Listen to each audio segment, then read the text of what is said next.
Hi hello నమస్తే welcome back to my channel MMV Telugu channel. Hello my dear lovely family members and friends, మీరందరు ఎలా ఉన్నారు? నేను చాలా బాగున్నాను. మీరు కూడా చాలా బాగున్నారని, బాగుండాలని మనస్ఫూర్తిగా దేవుణ్ణి కోరుకుంటున్నాను. అందరికీ ముందుగా హ్యాపీ న్యూ ఇయర్ అండి. మీరు ఈ ఇయర్లో ఏమేమి కోరుకుంటున్నారో అవి అన్నీ జరగాలని మనస్ఫూర్తిగా కోరుకుంటున్నాను. ఇది మన పండుగనా, పక్కింటోళ్ళ పండగనా అని నేను చెప్పను, కానీ ఇయర్ స్టార్టింగ్ డే కాబట్టి ఎవరమైనా హ్యాపీగా చేసుకోవచ్చు. మంచిని పంచుకోవచ్చు, చెడుని వదిలేసుకోవచ్చు. మంచే కదండి ఇది. కాకపోతే ఈ మంచి రోజు అనవసరమైన వాటిలో తలదూర్చి మీరు పడుతూ పక్కన వాళ్ళని బాధ పెట్టద్దు. ఓకేనా? ఇంకా కథలోకి వెళ్ళిపోదాము. విరాట్ శృతిని ఈవినింగ్ మనం ఒక చోటికి వెళ్దాం, నువ్వు నీ ఆఫీస్ వర్క్ ఫినిష్ చేసుకున్న తర్వాత నాకు కాల్ చేయి, నేను నిన్ను పికప్ చేసుకుంటాను అని చెప్తాడు. సరే అని తను కూడా తల ఊపి ఆఫీస్కి వెళ్ళిద్ది. ఈవినింగ్ అయ్యాక శృతికి గుర్తుకు వచ్చింది విరాట్ ఈ పూట తనని ఎక్కడికో తీసుకువెళ్ళాలి అని చెప్పినట్టు. వెంటనే శృతి విరాట్కి కాల్ చేసి, హాయ్ వీర్, నా వర్క్ అయిపోయింది, వస్తానని చెప్పావు కదా, వస్తావా, లేకని ఏదైనా నీకు వర్క్ ఉందా అని అడిగిద్ది. అందుకు విరాట్, లేదురా, 15 మినిట్స్లో నీ ముందుంటాను టియర్ అని చెప్తాడు. అందుకు శృతి ఓకే అని ఆఫీస్లోని వాష్రూమ్లోకి ఫేస్ వాష్ చేసుకొని కొద్దిగా మేకప్ టచ్అప్ ఇచ్చి బయటకు వచ్చి తన పర్స్ తీసుకొని ఊపుకుంటా కిందకి దిగుతుంది. అయితే కింద ఆమెకి ఆర్యన్ కనిపిస్తాడు. అతన్ని చూడగానే వీడేంటి ఇక్కడ తగలబట్టాడు అని అనుకుంటూ వీడేనా కాదా అని మళ్ళీ చూసిద్ది. ఎందుకంటే ఈ మధ్య ఆమెకి కళలు ఎక్కువగా వస్తున్నాయి కదా, అందుకు. అంతలో ఆర్యన్ వర్షాన్ని చూస్తాడు. ఆర్యన్ పెద్ద పూల బొకే తీసుకొని ఆమె వద్దకు వచ్చి, హాయ్ వర్ష, ఎలా ఉన్నావు అని అడిగాడు. అతన్ని పై నుండి కింద దాకా అయ్యాక దిగా చూసి, నువ్వేంటి ఇక్కడ తగలబడ్డావు అని అడిగింది. అందుకు ఆర్యన్ మాత్రం తణుకోకుండా, సిగ్గు లేకుండా ఒక వెకిలి నవ్వు నవ్వి, ఇంకెందుకు వస్తాను వర్ష, నీకోసమేరా అని అన్నాడు. అదే నవ్వుని కంటిన్యూ చేస్తూ. ఆ నవ్వు చూస్తుంటే వర్షకి అరికాలు మంట నెత్తికెక్కింది. మనసులో మాత్రం ఈ ఎదవ మళ్ళీ ఎందుకు వచ్చాడు, ఇంకా నాతో ఏం పని ఉంది, వీడిలా వచ్చాడే ఇప్పుడే విరాట్ వస్తానన్నాడు, వీడిని ఇక్కడ చూస్తే విరాట్ ఎలా ఫీల్ అవుతాడో ఏమో, ఈ ఎదవ మొన్న నన్ను విరాట్ని పార్టీలో చూడలేదా, అయినా దాన్ని వదిలేసి నా కోసం ఎందుకు వచ్చాడు, ఊరికే రారు మహానుభావులు అని అనుకుంటూ ఉంది. ఇంతలో ఆర్యన్ మాట్లాడుతూ, ఏమిటి వర్ష, నేను నీకోసం వస్తే నువ్వేంటి అలా బిగుసుకుపోయావు, నేను మనిషినే, దెయ్యాన్ని కాను అని అన్నాడు. అందుకు వర్ష, దెయ్యమైనా బాగుండు, దాన్ని మంత్రాలతోనూ వదిలించుకోవచ్చేమో, కానీ నీలాంటి నయవంచుకుని ఎలా వదిలించుకోవాలో నాకు తెలియటం లేదు. అది సరే, నీ తోక లేకుండా, అదే నీ ప్రియమైన, నీ సుందరమైన బ్యూటిఫుల్ లేడీ మీరా ఏది, దాన్ని వదిలేసి నా కోసం ఎందుకు వచ్చావు, అది ఇప్పుడు ప్రెగ్నెంట్గా ఉందని నా కోసం వచ్చావా, అవును నిజంగా అది తల్లి అయిపోతుందా లేదా, అయినా నాకెందుకు కానీ, మీరా ఎటుపోతే కానీ ముందు ఇక్కడి నుంచి వెళ్ళు, నిన్ను చూస్తుంటేనే నాకు ఒళ్ళు కంపరంగా ఉంది, నువ్వెందుకు వచ్చినా నాకు అనవసరం, నీ ముఖం చూడాలన్నా నాకు చిరాకు వస్తుంది అని అంది. అయినా సరే ఆర్యన్ సిగ్గు లేకుండా అదే వికారమైన నవ్వుని ముఖం మీద ఉంచుకొని, అదేంటి వర్ష, నేను నిన్ను చూడటానికి వస్తే ఏదో శత్రువుని చూస్తున్నావేమిటి, ఇదేనా పద్ధతి అని అన్నాడు. అంతలో, నా భార్యని పద్ధతి గురించి అడగడానికి నువ్వెవడవిరా అంటూ ఒక వాయిస్ వినిపించింది పక్క నుండి. అప్పుడే విరాట్ వర్ష నడుం చుట్టూ చేతులు వేసి, నా భార్యని పలకరించి వెళ్ళడానికి నువ్వు ఎవరివి, తనకి చుట్టానివా, అన్నవా, బావవా, బామర్దివా, ఇంకోసారి నా భార్య చుట్టుపక్కల కనిపించావో జాగ్రత్త అని అన్నాడు. విరాట్ రావటం, తనని హక్కుగా పట్టుకోవటం, భార్య అని మాట్లాడిన 4 మాటల్లో 10 సార్లు ఉపయోగించడం వర్షకి బాగా నచ్చింది. విరాట్ వంక ఆప్యాయంగా ప్రేమగా చూస్తూ అతనికి హత్తుకుపోయినట్టు నిల్చొని ఆర్యన్ వంక గర్వంగా చూసింది. అయితే వర్ష కూడా విరాట్ ఎప్పుడొచ్చాడో కూడా గమనించలేదు. కానీ ఆర్యన్ వంక మాత్రం గుర్రుగా చూస్తూ ఉన్నాడు. ఆ చూపులోని అసూయకి వర్షకి ముచ్చటేసింది, నవ్వు వచ్చింది. కానీ ఆ టైంలో నవ్వితే బాగుండదు అనుకొని నవ్వును ఆపుకుంది. కానీ విరాట్ని ప్రేమగా చూడటం మాత్రం మానుకోలేదు. అంతలో ఆర్యన్ భార్యానా అని కన్ఫ్యూజ్డ్గా అడిగాడు. ఎందుకంటే గత కొన్ని రోజుల వరకు ఈమె నా ఎదురుగానే ఉంది కదా, నాకైనా ఎంగేజ్మెంట్ అయింది, వీళ్ళకైతే అది కూడా అయినట్లేదు, అంటే గింటే లవ్వర్ అనాలి, కానీ ఈ విరాట్ గాడేంటి ఏకంగా భార్య అని అంటున్నాడు. వీడికున్న ఆస్తికి వీడి ఎంగేజ్మెంట్ అయినా పెళ్ళైనా ఒక రేంజ్లో జరిగిద్ది, అదేం లేకుండా భార్య అని అంటున్నాడే అని అనుకున్నాడు. అంతలో విరాట్ సమాధానంగా అవును, నా భార్యనే అని ధీమాగా చెప్పి, అయితే నీకేంట్రా ప్రాబ్లం, తను నా భార్య అని తెలిసింది కదా, ఇక ఇక్కడ నుండి దుబాయ్ అని అన్నాడు. అందుకు ఆర్యన్ వర్ష చేతి వేళ్ల వంక చూశాడు. అలా పరిశీలనగా 5 నిమిషాలు చూశాక విరాట్ వైపు తిరిగి, భార్య అన్నావు, ఓకే, భార్య అంటే మెడలో తాళి, కాళ్ళకి మెట్టెలు ఉండాలి, అట్లీస్ట్ ఫింగర్కి రింగ్ అయినా ఉండాలి కదా, నువ్వు పెద్ద బిజినెస్ మ్యాన్వి కదా, ఏది కూడా తెలియదా అని చులకనగా చూస్తూ మాట్లాడాడు. అందుకు విరాట్ సీరియస్గా ఆర్యన్ వైపు చూస్తూ, అది నీకు అనవసరమైన విషయం, నా భార్య అన్నాను, తను నా భార్య అని అంతే, అయినా రోడ్డు మీద పోయే ప్రతి అడ్డమైన గాడిదలకు విడమరిచి చెప్పాల్సిన అవసరం నాకు లేదు అని అంటూ, బంగారం పదరా ఇంటికి వెళ్దాం అని ఆమె నడుం చుట్టూ వేసిన చేతిని అలానే ఉంచి తనతో సహా ఆమెను నడిపించుకుంటూ కారు వద్దకు తీసుకువెళ్ళాడు. అప్పుడు వెనుక నుండి ఆర్యన్ పెద్దగా, ఏయ్ వర్ష, అతనితో నీకు ఇష్టం లేకున్నా బలవంతంగా నా మీద పంతంతో ఉండాలనుకుంటున్నావు, అతను ఉన్న స్టేటస్కి గంటకు అమ్మాయితో గడుపుతాడు, అలాంటి అతనికి నిజంగా నువ్వు అవసరమా, అతనికి నీ మీద ప్రేమ లేదు, అలానే నువ్వు అవసరము లేదు, కాబట్టి మళ్ళీ నా దగ్గరకు తిరిగి వచ్చేయి, నేను నిన్ను ఇదివరకిట్లాగానే అంటూ ఇంకా ఏదో అనపోయే లోపే అతను ఆ మాటలు అనలేకపోయాడు. ఎందుకంటే లాస్ట్ వర్డ్స్ విరాట్కి నచ్చలేదు.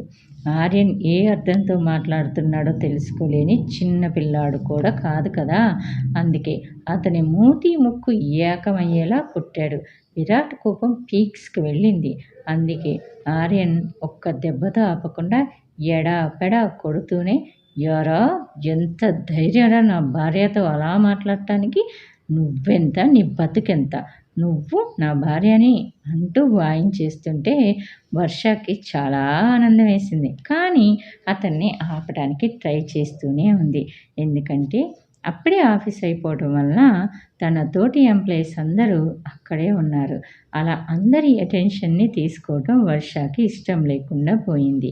అందుకే విరాట్ ఆపు అంటూ ఆర్యన్ మీద నుండి పైకి లేపటానికి ట్రై చేస్తుంది. కానీ తన వల్ల కావటం లేదు. ఎలా అవుతుంది, ఎలక పిల్ల ఏనుగుని పైకి లేపలేదు కదా, పక్కకి కూడా జరపలేదు కదా. అలా సన్నగా ఉన్న వర్ష జిమ్ బాడీతో కండలు తిరిగి ఉండే విరాట్ని ఇంచు కూడా కదపలేకపోయింది. ఇంకా లాస్ట్కి విరాట్ని చూస్తూ, విరాట్, వాడిని చంపేస్తావేంటి, వదులు అని అంది. అందుకు విరాట్, వీడు చచ్చినా నాకు ఇష్టమే, లేకపోతే నిన్ను వీడు ఏ ఉద్దేశంతో ఏ మాట మాట్లాడబోయాడో తెలుసా, వీడెంత, వీడి బతుకెంత అని అన్నాడు అదే ఆవేశంతో. అంతలో సెక్యూరిటీ వాళ్ళని పిలిచి వర్ష వారి హెల్ప్తో విరాట్ని ఆర్యన్ నుండి దూరం చేయగలిగింది. కానీ అప్పటికే స్పృహ తప్పిపోయాడు ఆర్యన్. అదే కాక పాపం విరాట్ కొట్టిన దెబ్బలకి పచ్చడైపోయాడు. అంతలో ఎవరు పిలిచారో కానీ అక్కడికి అంబులెన్స్ వస్తే సెక్యూరిటీ వాళ్ళ హెల్ప్తో ఆర్యన్ని హాస్పిటల్కి తరలించారు. ఇంకా కార్ ఎక్కినాక కార్ ఎక్కాక డ్రైవర్తో కార్ డ్రైవ్ చేస్తూ ఉన్నాడు డ్రైవర్. కానీ విరాట్ చాలా కోపంగా ఉండి బయటికి చూస్తున్నాడు. అతని కోపం చూసిన శృతి, అమ్మో, ఇప్పుడు కదిలిస్తే మీద పడి కరిచేలా ఉన్నాడు. కాసేపు సైలెంట్గా ఉంటే బాబు కాస్త కూల్ అవుతాడు అని అనుకొని సైలెంట్ అయింది. కానీ అలా సైలెంట్గా ఎక్కువసేపు ఉండలేకపోయింది. వామ్మో, ఇంత సైలెంట్గా ఉండడం మన వల్ల కాదు. ఎక్కువసేపు ఇంత సైలెంట్గా ఉండడం నా వల్ల కావట్లేదు. వయమ్మో, నాకు పిచ్చి పట్టేలా ఉంది. ఇంత సైలెంట్గా ఉండడమా? అబ్బో, నా వల్ల కాదురా బాయ్ అనుకొని చివరికి విరాట్ని ధైర్యం చేసి చాలా కూల్గా, వీర్, నువ్వు నన్ను ఎక్కడికో తీసుకెళ్తానన్నావు కదా, ఇప్పుడు మనం అక్కడికే వెళ్తున్నామా లేక ఇంటికి వెళ్తున్నామా అని అడిగింది డౌట్గా. అక్కడికే అని ఒక్క ముక్కలో తేల్చి చెప్పేశాడు సీరియస్గా. అందుకు శృతి ఇంకాస్త ధైర్యంగా, అయినా వీర్, నువ్వేం చేద్దామనుకున్నావు? వాడిని అలా కొట్టేశావు. అయినా ఆ ఐడియట్తో నీకెందుకు చెప్పు? వాడు వీధి కుక్క అనుకొని వదిలేస్తే సరిపోతుంది కదా, అంతలా కొట్టావు. ఆ దెబ్బలకు వాడు చచ్చాడంటే మన పరిస్థితి ఏంటి? అయినా వాడి వల్ల మనం మన మనశ్శాంతిని పోగొట్టుకోవడం అవసరమా అని అడిగింది శాంతంగానేనైనా కొంచెం గట్టిగా. అందుకు విరాట్, వాడు అలా మాట్లాడుతుంటే చేతగాని వాడిలా చేతులు ముడుచుకొని కూర్చోవాలా? అలా నా వల్ల కాదు. నా భార్యని ఎవరు తక్కువ చేసి మాట్లాడినా నేను సహించలేను. అందుకే వాడికి బుద్ధి చెప్పాలనుకున్నాను తప్ప. అయినా నాకేం కాదు, నువ్వు అంత టెన్షన్ పడకు. నాకు ఏదైనా అయినా నీ సేఫ్టీ నేను చూస్తాను, ఓకేనా అని అన్నాడు. అందుకు శృతి, నేనేమన్నాను, మీరే మాట్లాడుతున్నారు, అయినా మీకెందుకు అంత కోపం అని అడిగింది. ఏమో తెలీదు, నేను వచ్చేసరికి వాడు నీ కోసం వెయిట్ చేస్తున్నాడు. నీకోసమా లేక ఇంకెవరి కోసమా అని బయటే వెయిట్ చేశాను. వాడు నీతో మాట్లాడేసరికి కోపం వచ్చింది నాకు. అయినా రాగానే నా కోపం చూపించానా ఏమీ లేదు కదా. వాడు మాట్లాడిన మాటలకే నా కోపాన్ని కంట్రోల్ చేసుకోలేకపోయాను. అయినా శృతులు, నీకో విషయం సీరియస్గా చెప్తున్నా. ఇంకోసారి వాడిని నీతో చూస్తే బాగోదు చెప్తున్నాను అని అన్నాడు. అందుకు శృతి, ఇది మరీ బాగుంది. అక్కడికి నేనేదో వాడిని పిలిపించి మాట్లాడినట్టు అంటున్నావే. వాడు వస్తాడని నేనేమైనా కలగన్నానా ఏమి? నేను కూడా ఫస్ట్ కన్ఫ్యూజ్ అయ్యాను. వీడేంటి ఇక్కడున్నాడు, ఎవరి కోసం వచ్చాడు అని అనుకున్నా. ఆ దొంగ సచ్చినోడు నా కోసమే వచ్చాడని నాకెలా తెలుస్తుంది చెప్పు అని అంది. అందుకు విరాట్, అదంతా నాకు తెలియదు. వాడు నీతో మాట్లాడాలి అనుకున్నా సరే, నువ్వు వాడితో మాట్లాడటానికి వీల్లేదు. నాకు ఇష్టం లేదు. ఇది ఇంకోసారి రిపీట్ అవడం కూడా నాకు ఇష్టం లేదు అని అన్నాడు. ఎందుకని మాట్లాడకూడదు అంటే నా మీద డౌట్నా అని అంది. కాదు అని ఒక్క ముక్కలో చెప్పేశాడు. మరి అని అడిగింది. అతని జెన్సీని చూస్తూ ఎంజాయ్ చేస్తూ ఏం తెలియనట్టే అడిగింది. అందుకు విరాట్, ఏమో నాకు తెలీదు, కానీ నువ్వు వాడితో మాట్లాడకూడదు అంతే అన్నాడు నిక్కచ్చిగా. అందుకు శృతి, ఓకే, ఇంకెప్పుడు మాట్లాడను సరేనా. ఇక్కడనైనా ఫేస్ ఎక్స్ప్రెషన్స్ మార్చురా బాబు, చూడలేక చస్తున్నా అని అంది. ఆహా, అవునా, నా ఫేస్ మరీ అంత చండాలంగా ఉందా అని అడిగాడు నవ్వుతూ. అందుకు శృతి సిన్సియర్గా, అవును, నీ ఫేస్ అంత సీరియస్గా ఉంటే అస్సలు బాగోదబ్బా. ఇలా నవ్వుతూ ఉంటే చందమామలా చల్లగా చక్కగా ఉంటావు చూడటానికి అని అంది. ఓ అవునా, నువ్వు నా మనసుతో కాకుండా నా ఫేస్ని చూసి ప్రేమించావా అని అడిగాడు. అందుకు శృతి, ముందు ఫేసే కదా కనిపిస్తుంది, మనసు కనిపిస్తుందా ఏంటి ఎవరికైనా? ఫేస్నే కదా అని అంది నవ్వుతూ. నువ్వు అని అంటూ మీదకు రాబోయాడు. అది చూసి శృతి, నేను జస్ట్ జోక్గా అన్నాను అని అంది భయపడుతున్నట్టు నటిస్తూ. నువ్వు కిలాడివే అని అన్నాడు ఆమెని దగ్గరగా పొదుముకుంటూ. ఇంకక్కడ మీరా తన లైవ్ ప్రోగ్రామ్ వీడియోస్ ఎందుకు లేవో అర్థం కాక పిచ్చి పట్టిన దానిలా ఆ మోడలింగ్ ఆఫీస్ నుండి చాలా కోపంగా బయటికి వస్తూ, ఏమైంది అసలు, అలా ఎలా నాకు ఫేవర్గా ఉండే వీడియోలు లేకుండా పోతాయి, మరలా నేను నా మొదటి స్థితికే వచ్చానా, అలా ఎలా జరిగింది, నేను ఈ స్థితికి రావడానికి ఎంత కష్టపడ్డానో నాకు తెలుసు, మరలా అంతగా కష్టపడినా బహుశా వెంటనే రాకపోవచ్చు.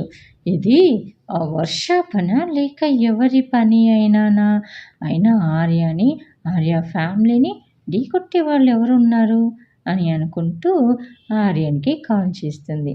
ఆమె ఎన్నిసార్లు కాల్ చేసినా ఆర్యన్ కాల్ లిఫ్ట్ చేయటం లేదు. ఎలా చేస్తాడు పాపం? అతనే గాయాల పాలై హాస్పిటల్లో ఉన్నాడయ్యే. మీరా మళ్ళీ మళ్ళీ ట్రై చేస్తుంటే ఆ కాల్స్ అన్నీ వాయిస్ మెసేజ్కే వెళ్తున్నాయి. ఇక ఇలా లాభం లేదు అని అనుకుని ఆర్యన్ మేనేజర్కి కాల్ చేసింది.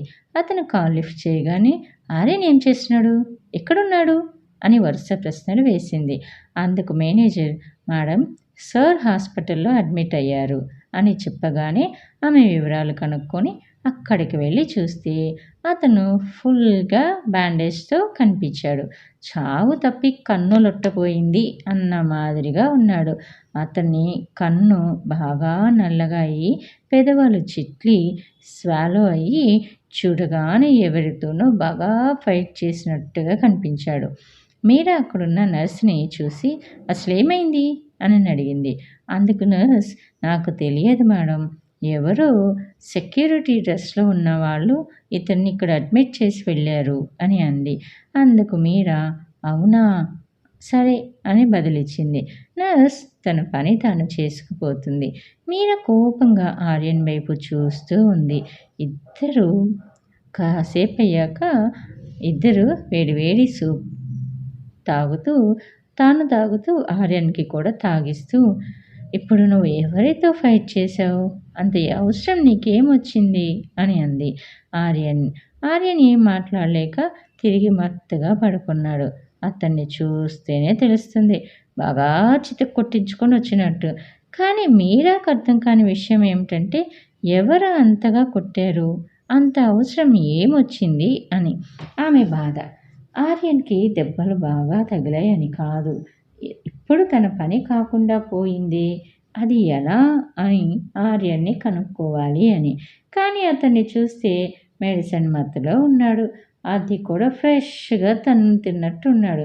చూస్తుంటే ఇప్పుడప్పుడే అతనికి మెలకువ వచ్చేటట్టు కూడా కనిపించటం లేదు. వచ్చినా అతను ఏం చేయలేడు, చెప్పలేడు అని అనిపించింది. ఇక చేసేదేం లేక అలానే కూర్చొని ఉంది. ఆమె ఉద్దేశంలో ఇంకొకటి కూడా ఉంది.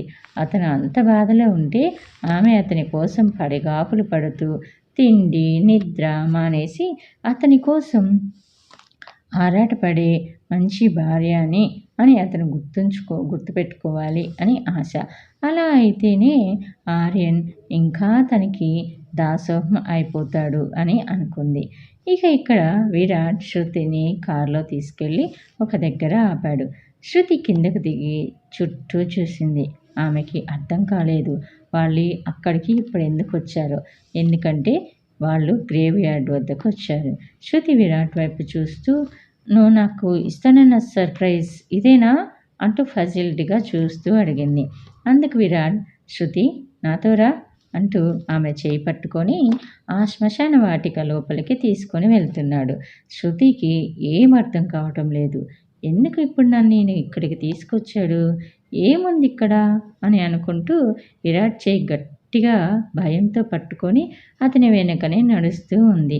వాళ్ళు కొంత దూరం వెళ్ళి ఒక సమాధి ముందు ఆగారు.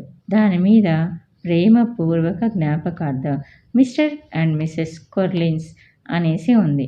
అది చూసి విరాట్ వైపు ప్రశ్నార్థకంగా చూసింది. విరాట్ వైపు చూస్తూ, శృతులు, ఇది మీ అమ్మా నాన్న సమాధిరా, దండం పెట్టు అని అన్నాడు. శృతికి ఒక్కసారిగా ఏడుపు తన్నుకొస్తుండగా, అమ్మా నాన్న సమాధినా అని అంది. అవును, ఇద్దరిని ఒకటే దగ్గర పెట్టారు అని చెప్పాడు తన అనుమానం అర్థమైనట్టుగా. వాళ్ళిద్దరూ ఎక్కడున్నా కలిసే ఉండాలి అని కోరుకునేవారు, అందుకే అని అన్నాడు. శృతి వాళ్ళ అమ్మ నాన్న ఉన్న సమాధి రాయిని తాకింది ఏడుస్తూ. అమ్మా నాన్న, నన్ను వదిలేసి మీరిద్దరు వెళ్ళిపోయారా? నాకు మీతో ఉన్న జ్ఞాపకాలే లేకుండా చాలా ఏళ్ళు బతికేశా. మీరు లేని లోటు ఎవరూ పూడ్చలేరు. కానీ మీరిద్దరు ఎక్కడ ఉన్నా సంతోషంగా ఉంటారని, నన్ను చూస్తూ ఉంటారని అనుకుంటున్నా అని అంటూ గుండెలు పగిలేలా సమాధి మీద పడి అమ్మ నాన్న అంటూ ఏడుస్తుంది. అయితే వీరికి తెలియకుండా వారిని ఒక మనిషి ఫాలో అవుతూ వచ్చి వాళ్ళిద్దరిని చూస్తూ ఉన్నాడు ఏం చేస్తున్నారా అని. ఇంతకీ ఆ ఫాలో అవుతూ వచ్చిన వ్యక్తి ఎవరు అనేది తెలుసుకోవాలి అనుకుంటే నెక్స్ట్ ఎపిసోడ్ వరకు వెయిట్ చేయాల్సిందే. ఓకేనా? ఈరోజు పెళ్లి రోజులు, పుట్టినరోజులు జరుపుకునే వాళ్ళందరికీ many more happy returns of the day అండి. మీరు ఇలాంటి విషకరమైన మరిన్ని డేస్ మరిన్ని జరుపుకోవాలని మనస్ఫూర్తిగా కోరుకుంటున్నాను. అలానే నా ఛానల్ని ఇంకా సబ్స్క్రైబ్ చేసుకోకపోతే ఇప్పుడే సబ్స్క్రైబ్ చేసుకోండి. సబ్స్క్రైబ్ బటన్ రెడ్ కలర్లో ఉంటుంది. దాన్ని క్లిక్ చేస్తే బెల్ ఐకాన్ వస్తుంది. దాన్ని క్లిక్ చేసి ఆల్ అన్ ఆప్షన్ ఎంచుకుంటే